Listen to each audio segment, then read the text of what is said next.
Hey, what's up, everybody? Sean here with another personal fitness journey update. So, capping off week 8 here. Hard to believe that it's already been about 2 months doing this. So, with that, just a quick announcement that just like I did last month, I tried to host I've Ask Me Anything as well as an overall recap of the journey so far. So, I plan on doing that again some point here tomorrow after I have this video posted and live. So be sure to look out for that and hop on, say hi, ask a few questions if you're thinking of doing something like this by yourself. So with that, we'll go ahead and get the recap specifically for week 6. All right, so week 6 started off with a cardio day slash a fasting day at the very beginning. So again, because we're doing 6 rotating workouts to fall in line with the alternate day fasting, alternating between cardio and strength training, there's always going to be one exercise that's day 1 and day 7 is going to be the same. So in this case, it just happened to be the one where we're using the bike where you sit back and you pedal and the stepping machine. So compared to previous weeks, I still am a little bit below where my peak was for the bike. At this point, I was doing 35 minutes still. The stepper machine also 35 minutes, so that includes doing 30 minutes of the machine and then the 5-minute cool down. The gym that I'm at here recently put in a change on the machines themselves so that they'll stop working and recording your stuff after 30 minutes before going to the cool down. For that reason, if you remember from previous weeks, I used to have the bars for how long I was doing the exercise as well. Since it's always going to be the same moving forward because that's the max that they'll allow, I took that out. So just tracking the total miles and the floors. So good news is I was up a little bit for the floors from last week. Bad news is I was down a little bit for the mileage. Now, being a fasting day, nothing but a bunch of water. Try to switch it up with some lemon water at lunch to get a little bit of electrolytes, some coffee in the morning. I actually had some tea as well, green tea at lunch. And I don't have it on the slide here, but I also had one of those Propel electrolyte packs. I've been trying to do that every day, at least take one of those to build up all the electrolytes from all the sweating doing the cardio work on non-fasting days. Day 2, getting back into the strength training. So this is one where we do the powerlifting, so deadlift, squat, and bench press. This is also a slight difference from last week where I modified the approach that I was taking. Essentially, in the past, I was just adding more and more reps as I was going through to increase that work volume. But later in the week, last week, I came up with the idea of doing a 10, 5, and 3 sets, or essentially for all the different exercises that I would do a basic one, and then the next sets going forward, it would be more weights and then less repetitions until I get to the point of failure. Ideally, I should be hitting failure for each of them or close to failure each time. So by doing more reps with 125 pounds, get pretty close to failure. Add some weight, only do it 5 times for 3 sets. Again, get to that same level. The idea is moving forward, this next coming week, I should do for the deadlift, for example, that second set should be 145 and 6 or 7 reps until I get up to 10. And once that gets up to 10, then I'll remove 125 and then that'll become the new 10 sets. And then 165 will move up to 5 reps. And then we'll add in additional weight for 185 at 3 reps. Last week, my last set of exercises like this had 4 different sets of exercises. So I also included like a 95 pound or a 115 pound for the deadlift.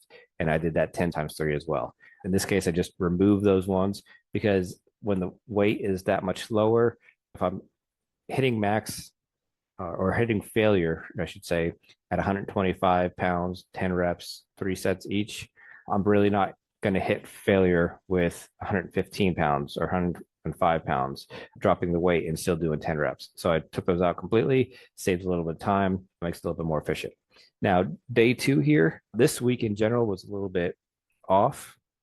This was Memorial Day, so we had a Memorial Day 5K run. In order to avoid it from being excessively hot, we did it like 5 o'clock in the morning, which is the time I normally go to the gym to do this weightlifting. So I had to shift my schedule a little bit and did my weightlifting in the evening.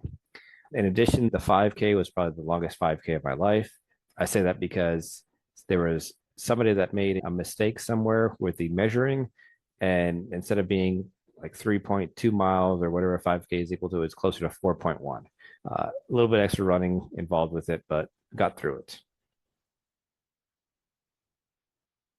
So from day two, the food that I had there, breaking into different protein, grain, fruit, dairy, etc. You can see a lot of the stuff I had here. I think the only thing that I'm realized I'm missing on a slide is dairy. I had some milk in there, but didn't record it here. But a lot of it is the same repeat over and over from day to day here. Having some eggs in the morning along with some oatmeal and some Greek yogurt, some kind of salad at lunch, maybe a V8, and trying to now load up on different fruits. So in this case, the bananas, the raisins, the grapes, strawberries, to get a little bit of variety in there. We can pause it, rewind, and look at it in more detail for all the different foods in all the different categories. Day three was the running day, so 1.5 mile.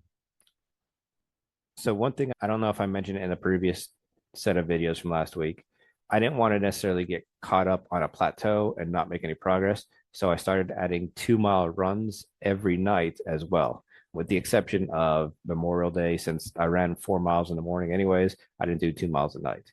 So here, this 1.5 mile is my morning exercise. And then later in the evening, I didn't track it on here, is my 2 mile run just for additional calories to be burnt. Day three is also Tuesday, which means it's a boxing class day. So at the end of this exercise, I did a 45-minute boxing class. Still with those 1 minute sets, I'm still making it to about 45 seconds for the flutter kicks, scissor kicks, bicycle crunches before I need to stop for a few seconds to continue. But in general, I'm still making progress. The 1.5 mile run was a little bit slower than previous times, or it's at least on par. It's nowhere near where the lowest point was. The lowest point I think was actually 14.5 seconds. I'll have to go back and look at it. But it's a little bit deceiving on this chart where you see it dipping up. Well, dipping up is not good. I want to go down because that's tracking the time. So a little bit slower than the previous weeks, but not as slow as when I started. Again, fasting day, so a lot of water, green tea, coffee, and electrolytes. Not much else to say here. Day four, exercises. So this was the strength training day, doing a lot of the arm exercises. So this was the hammer curls, the pull downs, the lat pull downs, leg presses, and the weighted lunges are thrown in there just to give my arms a break. The upright row where you pick it up and try to lift it up and keep your arms straight or straight out. The single arm rows where you do it with just one hand, shoulder presses, tricep curls, pull it behind your head, those type of things. So in general, this is where you can start seeing where I'm implementing my plan, especially when you look at like leg press, where I increased the number of reps for my push to failure sets from 5 to 6. So moving forward, if I can do more, then I'll do from 6 to 7 or 7 to 8 until I get up to 10. And once that gets to 10, then I'll shift everything over. And then 275 will be the base leg press.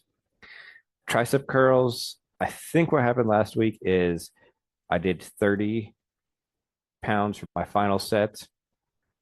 And I did it 5 reps of that just because the gym was crowded and there was no 25-pound weights available. So what I ended up doing was just grabbing the next higher one up. And then this week I dropped it back down, but I did more. So it actually amounted to the same amount of total work volume. Shoulder press was again, I increased the weight more this time around, but did slightly less reps. That's one where I really did hit failure, where I couldn't even do that last 5th rep. So continuing to push forward. But I increased the weight overall for the lower one because previous week it was 25 times 10 and then 30 times 5, in this case 4. You can see the food here, Wednesday, wing day. So got to make sure I get some chicken wings. Other than that, we had some fish in there, had some eggs, a lot of mushrooms, some rice, burritos. Did find a kiwi at the lunch line today. That day was good. Didn't write it on my fruit list, but you can see some of the key stuff that I had there. Again, trying to maximize the amount of fruits. And again, just because it's not just healthy food all the time, which you don't want to necessarily call wings a healthy food, I'll throw in some cookies, some sweets to keep going and stay motivated. Day 5 is another cardio day. So this was using the row machine. This is another one where I'm continuously doing it for 30 minutes. So I removed the timer bars out of there. The only thing we need to care about is the trend line for the distance. And in general, I'm still hitting that 5,100. Hard to get more than that in 30 minutes. So I've got to keep pushing myself. And then jump rope, I'm doing the 3 minutes of jumping, 2 minutes of resting, doing that 5 times for a total of 15 minutes of jump rope. I think I might bump it up this coming week to maybe do 4 and 2 or 4 and 1, see if I can hit 20 minutes total. Food for day 5, again, not much to see here. Electrolytes, water, coffee, those type of things. All right, day 6 is another strength training day.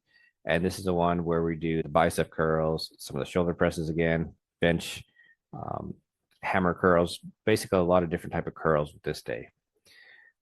Again, you can see this, we're starting to see that plan come to fruition where the final failure sets are increasing the number of reps, slowly inching up to that 10 reps before we move it over. We'll see in a couple of weeks when I hit there, the overall process. And of course, at the end of each of these days, both cardio days and strength training days, I'm doing the 2-mile run. Food that I'm eating, again, eggs. Got to love my eggs for breakfast, whether it's going to be an omelet, scrambled eggs, burrito. Always going to get some kind of eggs. Getting some fruit in there. Raspberries were a treat this morning because we don't normally have those. So that was good to grab those. The fish for both lunch and dinner, and then a bunch of different rice type dishes. This one I did go heavy on the spoil myself for some dessert. I got a big heaping plate of peach cobbler and some ice cream. Again, if you watched week 0 of my videos, I came out and said that it's really hard for me to ignore those type of sweet things when they're out there. I couldn't help myself, but that's the thing about this type of diet, doing alternate day fasting and doing the exercises, you're still able to eat however you want, as long as you focus mostly on the healthy stuff. And just in case you can't see it because of where it looks like my screen is showing my picture, fruit was orange juice, raisins, raspberries, and banana. All right. And then for last day, we had, again, wrapping back around to that first day of exercise, we had the bike. Actually improved a little bit since Sunday when I did it. Did the stepper, went up an additional floor. So great on that. And another thing that was different this week is I actually did my fitness test. So that involved a 1.5 mile run and then a 2-minute time of arm release push-ups and then cross arm, 2 minutes of cross arm crunches or cross body crunches, whatever they're called. So good news is I did great on that, got an excellent score, and it's probably one of the highest scores that I've had in the last couple of years. So it just goes to show that with alternate day fasting, doing the strength training and the cardio, you can start making that transformation yourself and start seeing progress. So with that, I think the last thing here is food. Of course, not much to show here. So we'll jump in here and do the final reveal of the week-to-week basis from week 7 to week 8. Again, as always, if anybody out there is watching this and interested, feel free to throw it in the comments what you think the prediction is going to be. Did I lose weight? Did I gain weight? Did I lose inches? Did I sustain inches around my waist? So with that, we'll get the drum roll. And 3, 2, 1. There it goes. All right. So again, top left is the week 0 when I first started. Top right is last week 7, and down on the bottom is this current week. Started to try to focus a little bit more, especially for the newer videos, of ensuring that I'm going the same pace so you can compare them a little bit easier. Not much I can do about week 0. That's going to just always be that way. But in general, from last week, I lost an additional 1.1 pounds. And again, that's based off the average because every day with alternate day fasting, on the days after fasting, my weight is a lot lower. On the days after feasting, my weight is a little bit higher. So average it out. But overall, the average was down about 1.1 pounds, which takes me about 13.5 pounds total since I started 2 months ago. My waist also went down about another half inch. So that's a total of 3 inches since I started measuring that. This is one of the first weeks that I really can start seeing a difference between week 0 and where I am now, especially in the gut. It doesn't stick out nearly as far. And you can actually see a little bit of abs beginning to stick through some of the flab. Still a lot of flab, long way to go, but nowhere near as bad as it's been. All right, so that's going to wrap up this week's session. Again, if you're seeing this, it shouldn't be much longer now until we have the live AMA. So feel free to try to join that, ask any questions. If not, I'll see you in the next video. That's all I have for now.